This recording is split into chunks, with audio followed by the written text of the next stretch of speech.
Eurosport. Round he went, and Bushford was one of those riders who crashed and came down, and so bad luck as far as he was concerned, but he managed to get on a spare bike within such a short distance. In fact, the winner's time was only going to be just inside 7 minutes. That accident really will push him way down on the classification. Extremely good time trialist, but as far as he's concerned, so that was it, and he was going to really come in a bit of a bad state. Out there on the course, going in reverse order of some of the faster men, it was going to be an opportunity of maybe somebody at the back end of the race to take it. And we've got some star riders for you in this race as well. People like Alex Zuller going round the course too as well. And he started out extremely well. He was another man who managed to go very quickly indeed early on, but it wasn't going to be enough then. And all the riders then in this race going round this course all managed to finish, despite the odd crash here and there. 168 riders in all. And so Laurent Jalabert, of course, is the man that many of the French eyes were going to be on in this particular race. He really came back with a bang last year and surprised so many people with a cracking year's racing. And so he went off with a big roar all around the course. In fact, I suppose at the signing on in the morning, the biggest roars we get, as we did this morning, was that for Laurent Jalabert and also for Richard Virenque. He's racing too, and since his Paris Tour victory last year, then he certainly has had a lot of support from the people. So Jalabert going round the course now, and finishing in the end with a time that was going to give him 13th spot. I hope that's not unlucky for him. He's going to finish, in fact, at the end 6 seconds down on the eventual winner that we'll be showing too. His brother, in fact, did rather better. Nicolas Jalabert, his brother, finished in the 9th spot yesterday, and he was just 5 seconds down on the eventual winner. So Jalabert reasonably happy with that performance against the watch in Issy-les-Moulineaux.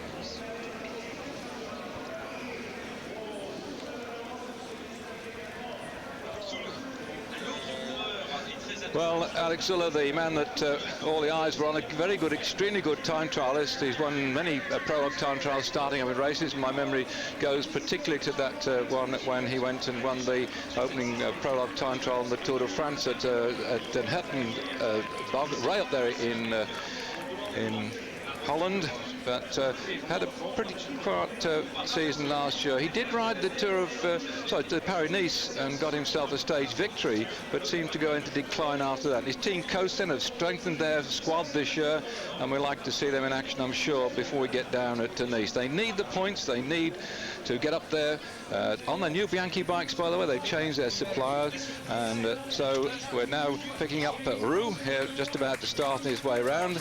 A lot of French teams here too, talking about the Tour de France, who want to impress early on, and since the race has been taken over by the Society of the Tour de France, then this is the place to show, because there are only 5 wild cards this year. They've already picked 16 of the teams, and it's going to be quite a battle to get selected, and the French teams are all here en masse, and they've got to ride very strongly indeed to catch the eyes of the Society of the Tour de France, but also they need to do well to collect the points in the UCI classification, because that's the way their teams get upgraded, and the points will be taken into account when they come to select the Tour de France teams later on.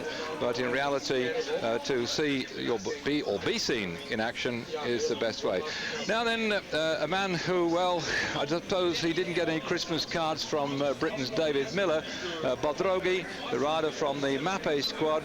Again, a very good, extremely good time trial. He finished second in the Grand Prix de Nation time trial at the back end of last year, and of course he did that great ride in the World Championships too as well, right towards the end, when his efforts were said to encourage Ulrich to ride a bit faster, which took Ulrich into the gold medal and David down into the second position. So Bodrogi then setting the fast time, and his time then of 6 minutes and 56 seconds in all for Bodrogi, and that really was the best we had been seeing so far in the race. It looked like, as it's toward the back end of the event, that it was going to be the one that mattered, and sure enough, in the end, it was Bodrogi then who took over. In fact, he's wearing the yellow jersey, but it's going to be yellow and white, traditionally the Paris-Nice jersey by the winner overall at Nice, and every day leading on the classification was a white one, but now it's going to be yellow and white then, and that's Bodrogi taking the